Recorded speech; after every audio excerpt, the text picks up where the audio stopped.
Assalomu alaykum kanalimiz obunachilari. Bugun sizlar bilan homiladorlikda tish qonashi, uning sabablari, davolash va homilaga ta'sirlari haqida gaplashamiz.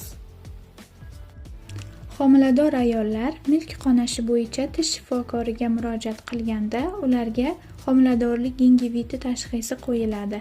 Homilador ayollarning taxminan 60-75%da milklari shishgan va qizargan holatda bo'ladi. Milklar nozik va ta'sirchanligi sabab tishlar oddiy tish cho'tkasi bilan yuvilganda qonab ketadi. Ushbu kasallik homiladorlik gingiviti deb nomlanadi. Homiladorlik gingiviti milklarning tish karashidagi bakteriyalarga sezuvchanligini oshishi, gormonal o'zgarishlar tufayli yuzaga keladi. Umuman olganda, homiladorlik davrida ayollarda progesteron va estrogen miqdori nihoyatda yuqori bo'ladi va natijada shilliq pardalardagi qon oqimi ko'payib, milklar sezuvchan bo'lib qoladi. Homiladorlikda milk qonashining sabablari gormonal o'zgarishlar, ratsional o'zgarishlar, so'lak ishlab chiqarishining kamayishi, tish pastasining ta'siri va qayt qilish, holsizlik kabi belgilar bo'lishi mumkin.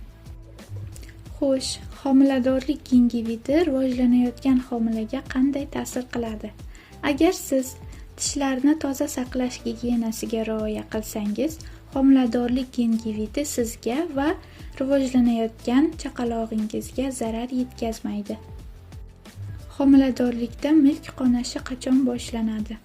3-trimestrda, ya'ni estrogen va progesteron darajalari eng yuqori cho'qqisiga chiqqanda milk qonashi kuzatiladi.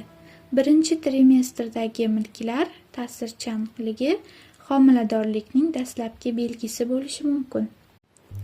Homiladorlik davrida tishlar parvarishiga keladigan bo'lsak, og'iz bo'shlig'ini toza saqlashdan boshlaymiz.